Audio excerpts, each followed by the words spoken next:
Hey,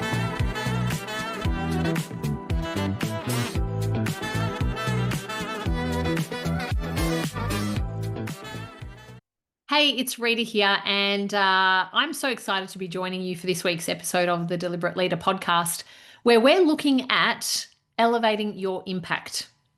This is a must listen to, particularly if you are a woman in leadership, because we are going to be focused on women's leadership development through this podcast, and really how we can support others to increase their self-awareness so they can elevate their impact. Today is all about self-awareness, tuning into ourselves, thinking about our strengths, thinking about blind spots. We can't ignore those, of course. Thinking about our impact. So self-awareness. And when we're focused on that, it's going to help us go way beyond pipelines in organizations, particularly when we're thinking about women's leadership development. Enjoy.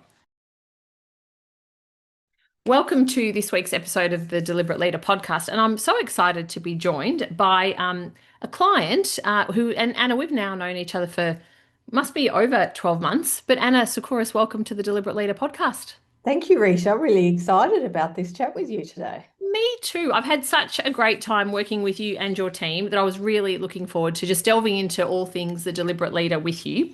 Anna, obviously everyone's heard the intro before we've come on, but CFO and Senior Vice President of Monash since April 24.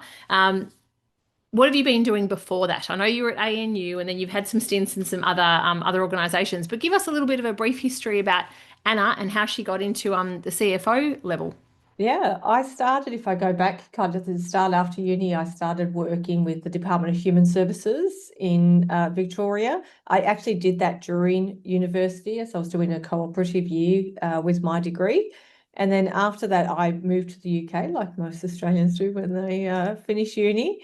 And I lived there for 3 years, and because I have a Greek background and could get a European passport, which was beneficial at the time in the UK, it meant that I could actually work in my field of practice. And so I actually started working with Barclays Bank for a short stint.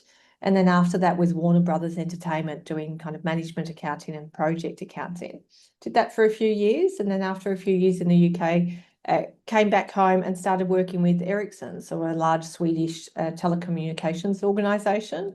Did 8 years with Ericsson in Australia in various roles, and then moved to Ericsson headquarters in Stockholm in Sweden. Did 3.5 years there in different business unit roles and special projects for the CFO at the time. From there, moved to Japan and worked as the head of finance or CFO for the Northeast Asia region for Ericsson. And that time I was there for close to 7 years, and I spent a lot of that time traveling throughout the region. So within my scope was Japan, mainland China, Taiwan, Hong Kong, South Korea.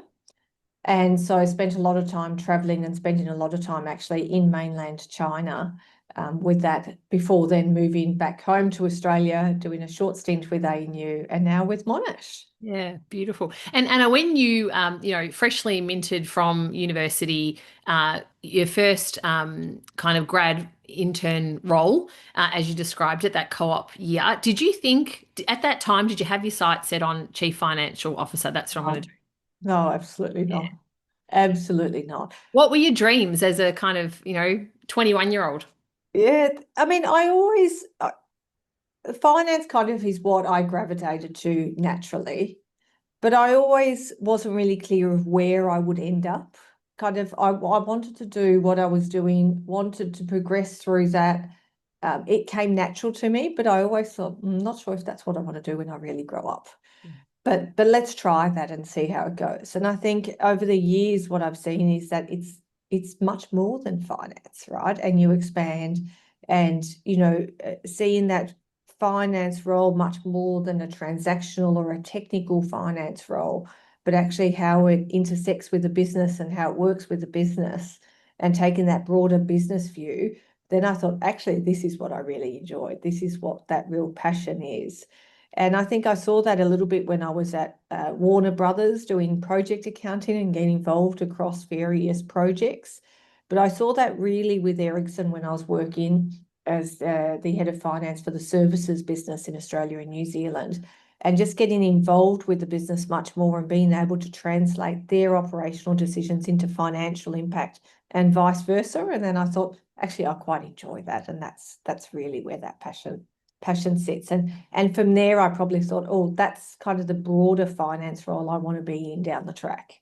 Yeah. So that there's that aspect from what you're talking about there, in terms of leading the enterprise, not just leading that finance function. We know that often it's led by the resources, which often it's the money, where the money is, and that enables us to do what we do. But what I'm hearing there is that appeal to that much more broader commercial landscape.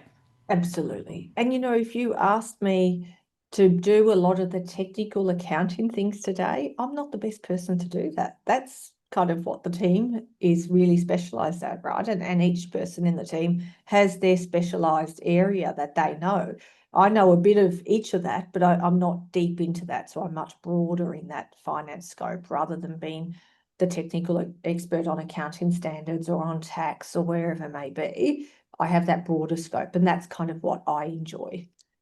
Was that challenging, Anna, to move from being, like, at some point or another, given that accounting was the mainstay of your studies, was it challenging to move from the technical to then leading technical experts? I think it still is. So I think it was and still is, for various reasons. But I think it's a mindset shift when you have to move yourself, right? And understand why it's important to have those technical experts and where their passion is versus where your kind of broader passion is. But it is a bit of a mindset, because it's really like with any of the leadership roles you would have, whether it's finance or anything else, you rely on the team, right? You're leading a team and they have that expertise, and trying to find that balance of, yes, that's the right thing technically to do. Is that the right thing for the business to do? Is that how the business is going to flourish if we just follow technical all the time? How do we do the technical and translate it into the operational? I always say to my team, we don't need to have 10,000 accountants at Monash, right? We don't need that. We have 10,000, more than 10,000 employees, but we don't need them to be all accountants. We need a small team to be accountants, and the skill set we really need and where we add the value is translating that technical into the operational and vice versa. So it is a bit of a mindset shift, but kind of understanding the benefit of that and why it's important makes that a lot easier. Yeah, and I guess being in the detail. So I know a lot of leaders, they don't have that awareness of, oh, now I need to shift up and across in terms of my perspective.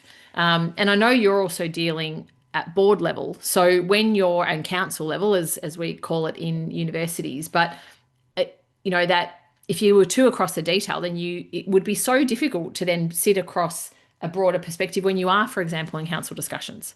That's absolutely right. And I always kind of think about, and I always use that analogy of, you've got to see the forest from the trees. Like, the trees I see are all the detail, and they're really important, because without the detail, you wouldn't have the forest, right? Without the trees, the forest wouldn't exist.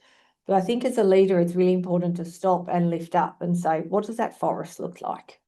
Is that actually what we're after? Do we want that kind of size and shape, or do we need to reshape it somehow, and therefore we need to adjust some of those details? So it is kind of normal for us to go down the details and kind of go, okay, well, let me see the details. But sometimes you've got to actually lift up and say, does that really matter in the bigger scheme of things? Does every single detail matter, or is there specific ones we need to shift to alter the bigger course of where we're going? But it is a challenge, and it's hard when you haven't actually been focused on that transition of being the technical expert to the leader. And often we place leaders in positions because they're really good at their technical aspect, and then you forget the other parts, right? So we really look at it. And one of the things I really valued about my time at Ericsson, because I did 18 years with Ericsson, so it's a really, really long time. But one of the things that I really valued is when we did kind of, your performance assessment and performance reviews through the years, you were rated equally on your technical ability and your behaviours. And your behaviours, there was really 3 values that the organisation looked at: perseverance, professionalism, and respect. And so the fact that Ericsson really focused on both of those, you could have been really great technically, but if you didn't display those other behaviours, you weren't actually performing to expectation, and vice versa. So I think that really taught me the balance of having both. One is that technical and one is taking that different higher level perspective. And those values around professionalism and respect and perseverance, they're so relevant to all leaders. And I think that really helped me see that. Yeah, it's a good distinction. And I think, most organizations are, if they're not already heading down that path, because we talk a lot about leadership capability frameworks and behaviors that we expect to see, irrespective of the level of leadership. That includes self-leadership. And if we're not measuring those things, we're not really keeping our eye on the ball. We're not valuing them. We're not giving that clear indication of we care enough about those things that we're going to measure you against them. And actually be able to say to you, this is what great behavior in this looks like. This is what a role model kind of looks like. And this is where we really expect you to be. So actually being able to also show people what it looks like to display those behaviours is really important. Yeah. Otherwise, they're words on a paper that we say we expect those behaviours, but we're actually not helping people show them what does great look like when you're displaying those behaviours. It makes me think, Hannah, about the essential characteristics and qualities of the deliberate leader. And you've heard me talk enough about this, with you and the team, and also in what we publish. But in your mind, what are those essential traits that a deliberate leader has? Intention, really clear intention, clarity. I think it's so important as a leader to have clarity and not to walk away from any discussion or interaction where people have a different view of what you actually meant. So having that clarity. And I would say also purpose, but in a multifaceted way. So purpose about what's the organisational purpose, like what are we here to do? And, in a university, we're here to do great research and have great teaching outcomes. That's what we're here to do, education, research. So keeping that purpose always front of mind, but also about purpose of my role. What's my role as a CFO? I can't let go of what my accountability and responsibility is in my leadership, right? Because I'm here to make sure that the organisation is financially sustainable, that we can grow, that we're not going to come into financial difficulties, that we can maintain our credit ratings and, ensure that we have funds available to fulfil our purpose. And so I can't let go of that. So when I think of purpose, I think of purpose of the organisation, purpose in my role around the accountability and responsibility, but also then purpose in each of the activities that we're doing. What is the purpose of that activity? If we can't really clearly articulate that purpose, I would actually ask why we're doing the activity. Yeah. So that is that outcome based and baked very into outcome and focus, but kind of always linking it back to that purpose. So, and I am, and people will tell you they've worked with it. I'm a very outcome driven leader. I'm very results oriented. And that will come to when I look at that as part of that kind of purpose, right? What are we doing? What we are doing, and what is that? Now, as a CFO, I don't mean that the outcome has to be financially based. It's the outcome that we're striving for in that activity, or that that a reason we're funding something. What is that? Is that to improve our rankings? Is that to increase the employability of our graduates? Is that to increase the number of students we teach? What is that outcome that we're actually striving for, and making sure we focus on that? So I think that's really, really important when we're doing it. And I think the other thing I would say is self-awareness. And that's with that self-awareness comes time to reflect. Because if you don't take that time to reflect, I think it's very hard to be a deliberate leader as well. What's helped you, Anna, to develop that sense of self-awareness? I think seeking feedback, being able to ask for feedback. And sometimes that feedback is not always easy to hear, right? But actually seeking feedback and really listening to the feedback, not just making it a process of having feedback, but really listening to the feedback that people are giving you, and thinking about because you may have very clear in your mind and what the purpose is and why you're doing what you're doing to get to that end outcome, especially when you're a results focused person. It can be seen that you're only focusing on that and not really taking that along the way. But I think asking for feedback and, that feedback and listening to that and adapting to that and taking it also that the feedback's coming from a place of really good intent from whoever's giving you that feedback. That can be really positive feedback, but I think just as important is that constructive feedback and that critique. And I think when you actually seek to do that and listen to that, it makes you much more self-aware. And that can be in different ways, right? It can be talking to people, it can be through 360 feedbacks, which we've all done, I think, probably numerous times throughout our careers. And when you do that numerous times and different personality styles and tests and everything else we do, when you do that, I think seeing how it changes over the years is actually a really good measure to see how self-aware have you been and how have you adapted in different roles you've had as well. But I think feedback's the key thing. But then, as I said, also taking time to reflect on that. You might be doing something and you think, oh, that read really well. What did I do this time? Or what did the team do this time to actually make it work really well? And so let's take those pieces and how do we apply it to the next thing we do? Or what didn't work well?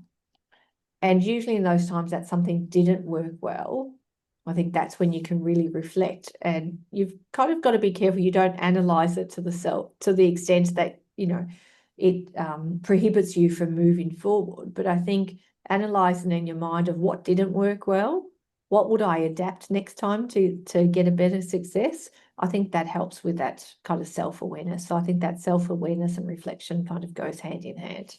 Yeah. I mean, you said earlier on that you're results focused and outcome driven. And I think what I appreciate about what you've said is that even though you are results focused and outcome driven, it sounds like you're still creating that time and space for that reflection to help you then, be even more, I'm assuming, efficient and successful in terms of that results driven approach. Yeah, absolutely. And I think sometimes you actually, even if you're results focused, you can't, it's not a straight line to the outcome. Sometimes you're going to take 2 steps forward and you're going to take 6 steps back and you're going to take a left turn and then you're going to go straight for a bit, then you're going to take a right turn. And so I just think that it's not a straight line to get an outcome. And so you have to be adaptable in that to be able to move. But how can you do that if you're not self-aware and reflective?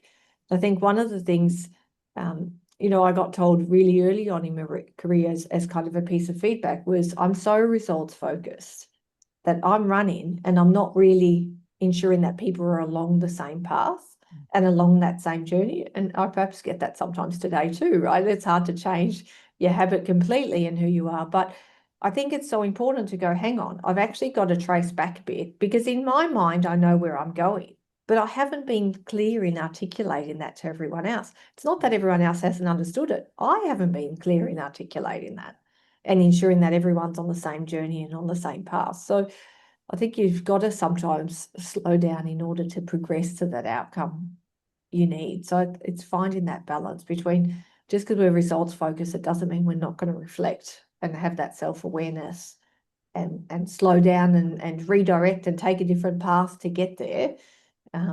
Because I think that's actually how you get the best outcomes. Yeah, and that's bringing people along with you. I mean, you referenced before that the more senior you become, you can't know the technical aspects of every single member of your team, particularly in a team, as large and when you've got that CFO remit. And I think that that ability to just check, well, who's on board, who's understood, who's got the vision, have I sold in that strategy? And because the purpose, as you said, that having that intention, clarity, and purpose could be really clear to the leader. But if it's not clear to particularly your the people that are immediately reporting to you, so then they can cascade that down, it's where leadership, I reckon, gets lonely. Yeah, it does. Mm. It does. And I think also that, we've got to think in that kind of leadership, it's our job to articulate and ensure that everyone else is has the same understanding, has the same clarity. Because if we're not doing that, we're failing as a leader because we're not articulating that, whether it's the purpose or the path we want to take or why we've made a decision we're making. I think that clarity in articulating why we've done that is really important as a leader to do that. Otherwise, we're failing in what we're trying to do. Yeah. You mentioned, Anna, feedback and it being critical for self-awareness, but then also incorporating that time to reflect. And I'm curious about sometimes when we receive feedback or when we have a new piece of information or something new that happens in the business landscape, as it does, where we're in a forever changing world. How do you balance staying true to being a deliberate leader, but also having adaptability to be able to maybe change your mind and maybe course correct where you need to? How do you balance those two things? It's a delicate balance. It's a really delicate balance. But I think for me, it's always keeping that purpose in mind. What's that purpose? What are we here to do? Again, on the organisation, but also on your role. What's that purpose? And always coming back to that purpose and thinking, how are we going to actually achieve that purpose? Like, how are we working towards that? And that, I think, is where it helps to go, okay, I've got to actually adapt what I'm doing or adapt my style or take a different path to get there, because without it, we're not going to get that purpose. And I think the other thing I try to do a lot is really be able to break down the large into small pieces, because some of the things we're doing, they're really big and they can be really scary if we haven't done it before. There's not a clear trodden path to get there. And in the landscape we're in the higher education, there's a lot of uncertainty and, around policy and impact and funding. So it's not super clear. Like, we don't know exactly how we're going to get there and what we're going to do, because, as you say, the world is forever changing, and in any sector you're in, nothing's exactly how it was before. So I think kind of keeping that clarity on the purpose, but also then saying, well, how are we going to adapt? How are we going to adapt to get there? It's a fine balance that needs to be tuned every day. Every single day, we've got to really stop and think, are we doing it in the right proportions, if you like? I don't know if that answers exactly what you're kind of after, but I think it's that you've got to be true to yourself, but you've also got to be true to the purpose that you're actually working towards. Have you ever had a situation throughout your career where you have had to change your course of action? And then, and particularly, I think when you're in the most senior role, it's a position of ultimate vulnerability, because you've made a statement, or you've, made a decision on something, and everyone kind of goes, okay, that's where we're going. And then with some new information, then when you got to course correct, have you got an example of that you can think of? And in particular, how did you navigate having to, in a very open public space sometimes, and I don't mean out in a town hall environment, but with everyone watching you because you are the most senior person? I think often, right? Often. And I'm probably having one of those moments as we speak right at the moment, right? And that is that, we've kind of looked at the university around how do we get a more intentional long-term financial plan? What's that kind of strategy for us 10 years out? What do the financials look like? What does the bottom line look like in 10 years? What do our debt levels look like in 10 years? What capital expenditure do we need in 10 years? So we've committed to doing that, and I've committed to doing that. And as we're doing it, we realise actually this is a lot harder than we thought. Because, and the Vice-Chancellor put it nicely a couple of weeks ago, it's like peeling an onion. Every time we get there, there's another layer, and there's another layer, and there's another layer. And so we've actually just gone to our Resource and Finance Committee last week to say, actually, it's going to take us a bit longer than what we thought this was going to be. We're not actually going to be able to deliver this to you, and I have taken ownership of that. I know I said we would do that by August as for the first phase. I actually need a bit longer, because actually we hadn't thought enough around what are all the different aspects we're going to have to consider when we do this. And so we're asking some bigger fundamental questions at the moment, which is more than finance. It's around the whole organisation, our whole purpose, etc. We're asking those bigger fundamental questions, and we need time to work through those. We need time to work through those through the executive team, through the extended executive team, through council and its committees. And so we're actually going to slow down. And we're slowing down because we think that it's so important to get that right outcome for the long term, to actually slow down and have some more fundamental and philosophical discussions. That's going to help in a number of ways. It's going to help around our clarity of where we want to be as an organisation in 10 years' time, but it's also going to help with making sure that everyone that's involved in those discussions is on the same page and aligned and has the time to consider and think that through. So I've actually had to go and say, I actually can't deliver what I committed to. I'm going to slow down. We're going to make this a broader thing than just, of course, my portfolio and just finance. This is a much broader discussion. And these are the steps in the discussion we need to take. And we're still learning. We're still learning. And actually, when we said that, you could almost see, I mean, our finance committee completely understood that, and there was no issue with that. But through the rest of the organisation that's involved in it, and my team particularly, it was almost a sigh of relief. It was almost a sigh of relief of saying, actually, that's really good. It is scary and it is unknown and it is hard to do, but actually we're going to take time to take a breather, and we're going to take those few steps back before we can move forward, and those sideways steps, and have much broader discussion, so that just doesn't become a finance technical discussion, but it becomes a whole organisation purpose discussion. And I guess when it's that palpable that people have that sense of relief, then you know you're kind of on. That's right. Everybody's feeling that. Would Anna 20 years ago have felt the same about that decision as Anna today? Absolutely not. Yeah. I would have thought, oh, hang on, why can't we do it? Like, Yeah. what do you mean we've got to have these discussions? Can't we just decide and move on? Or I failed. So absolutely not. Even 10 years ago. It's not just a long time ago, but I think that's how we evolve and develop as leaders, right? It comes from the experience we have and the maturity in those kind of positions we've had. Yeah. And for a lot of leaders at your level, that decision making and sometimes rapid decision making, you know, when you've got to course correct, but doing it so publicly can really impact some leaders' confidence, but also really impact them from a well-being perspective. How do you cope with that in terms of being such a visible leader? That's a really good question, and I think that's something that again evolves over time and develops over time.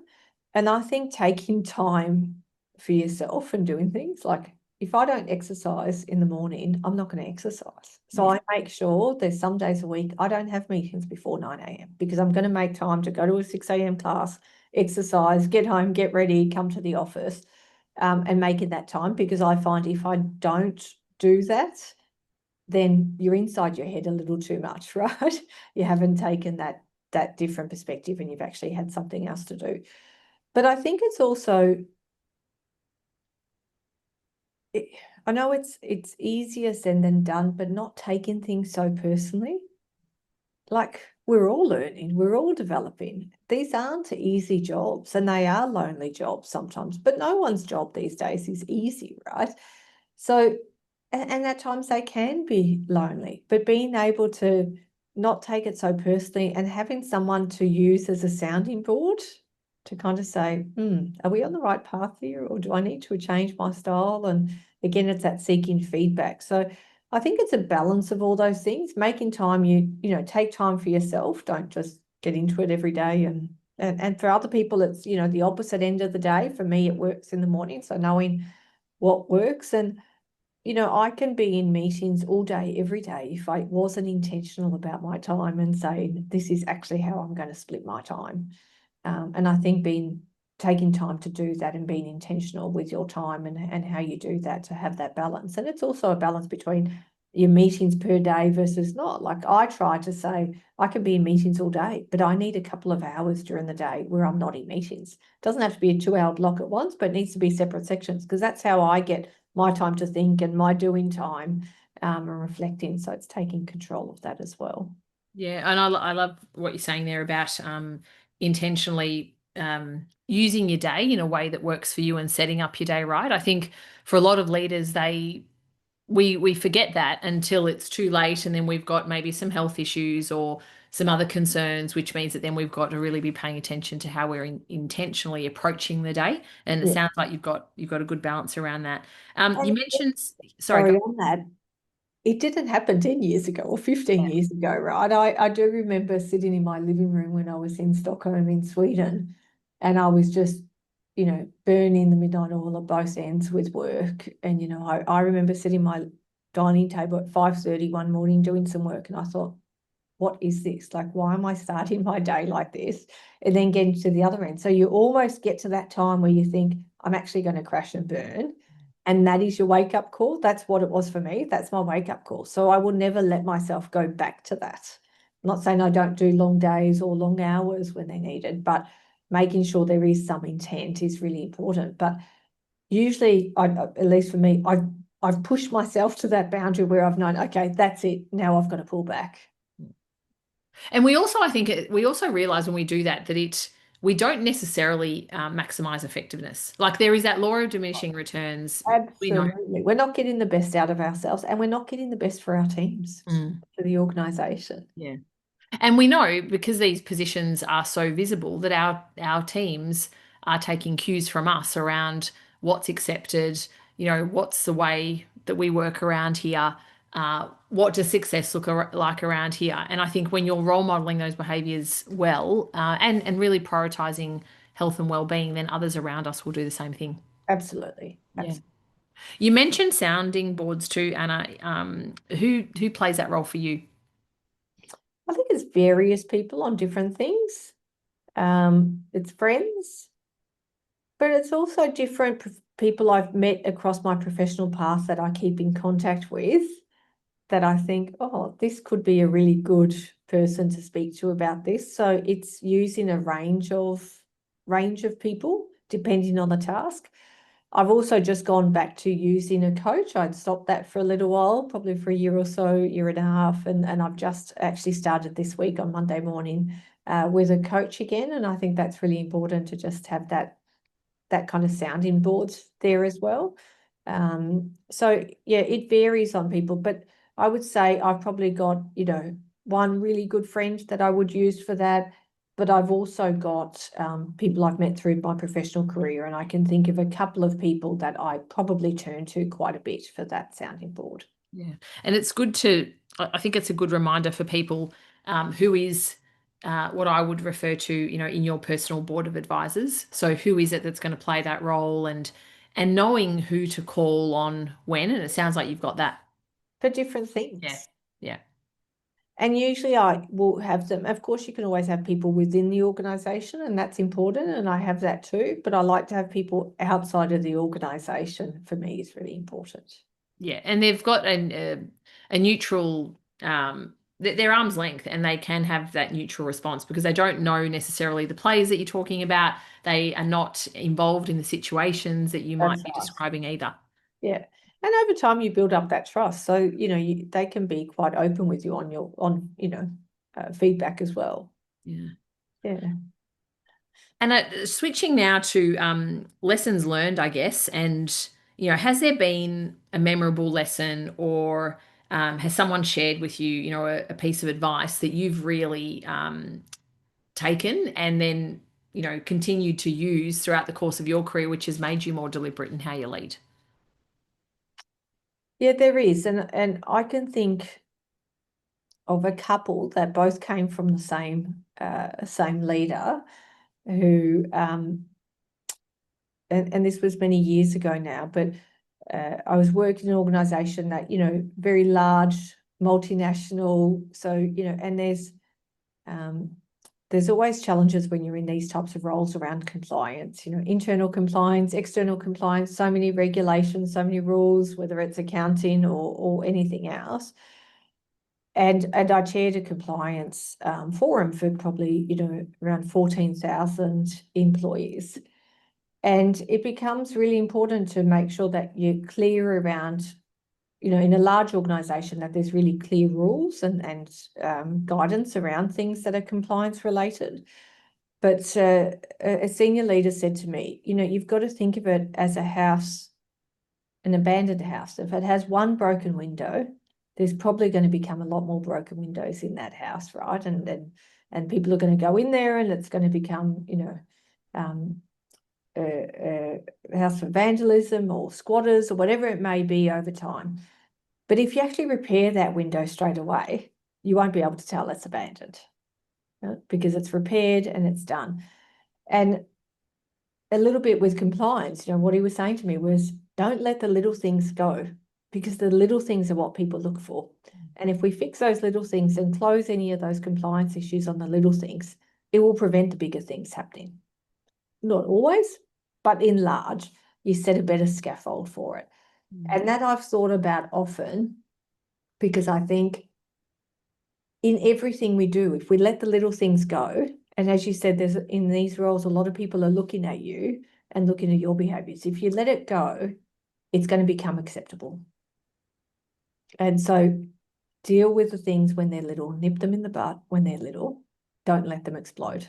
Whether that's the compliance thing, whether it's just a challenge you're facing, whether it's a hard discussion you don't want to have, it becomes harder the longer you leave it. It's not going to get easier. So make sure you're dealing with those along the way. And then the same leader gave me another piece of advice, which was, there is a reason why in your car the windscreen is much larger than your rear vision mirror.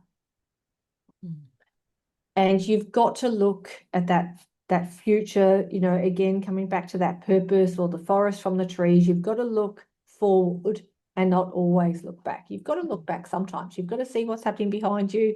You've got to take lessons from what you've experienced and from what's happened in the past, but you've also got to look forward. Yeah. And that I think about daily, and I use that analogy quite a lot, because there is a balance between doing the here and now for today in my role versus how do we plan for that 10 years? What does that future look like? And if I just deal with the here and now, I get loads of approval requests every day or requests for the here and now, and I've got to do those, but it's got to be balanced with making time for what does the future look like. And I think that analogy I really like, of the windscreen versus the rear vision mirror, and finding that time to look forward. It's it makes me think of, you're inspired by the past, of course, but then there's that excitement about the future. And so looking forward gives us that sense of, it's a different level of energy. It is a different, and you can shape the future. You can't shape the past. The past has happened. You can learn from it, but you can no longer shape it. You can't change it. You can't go back in time. So looking forward and saying, that's where we're headed. How do we best get there? Or even sometimes asking the question of, is that really where we want to be headed? I know that's where we're headed, but is that really where we want to be headed? And you have the opportunity to shape the future, but you can't change the past. Yeah, it's a good reminder, because I think we can get really stuck there. And particularly when, they're big issues that you're dealing with at your level in particular, it's sometimes hard not to get stuck there. But I love that analogy, and I think that's going to resonate for many that are listening or watching. Anna, your team, and not only the team that you've got at the moment, but in previous teams, what have you done with them to really help them develop this mindset of, being very deliberate in how they lead? What kind of advice do you give them? Well, my direct team's just spent some 6 months with you, or over a period of 6 months, to actually work around that kind of deliberate leader focus and more understanding the team and the team dynamics and how important that blend of that team dynamics is. And so what I have recently done then is that spent that time with you, but also that's kind of with my direct reports. And that's been done for a couple of things. A couple of reasons. One is to think about how we perform as individually, but also how do we perform as a leadership team, as the finance leadership team, because I see we all have two roles. One is of our individual responsibilities and accountabilities, and the other is the broader leadership team. And we need to do both of those really well. And I think we have some more work to do, how we do that broader leadership team. And we always do. In any team you're in, there's always more work to do around that. So I've kind of tried to ensure that we had time out to focus on that, but also to create some self-awareness and some of that reflective time. And so I think that's kind of what I've done most recently with my direct team, and we continue to do, and we continue to have this discussion around, are we sitting at a round table or are we working in a triangle? And I think you helped us, Rita, with that kind of triangle and round circle discussion. And actually, you know, we came back and we printed a triangle, a round circle, and have it on a meeting table and kind of go, well, if we're falling towards a triangle, let's come back to that round circle. And that triangle is kind of both within our own accountability only and not the broader team, but also just moving decisions up rather than actually having a view together. So we've done that.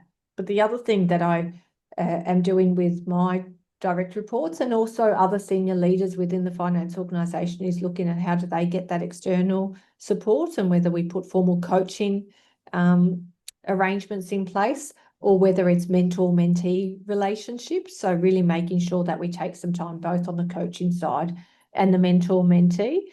And I had discussion with someone who doesn't report to me, but in my team yesterday. And, you know, she's using a very senior person within the organisation as a mentor, because we do have that kind of thought.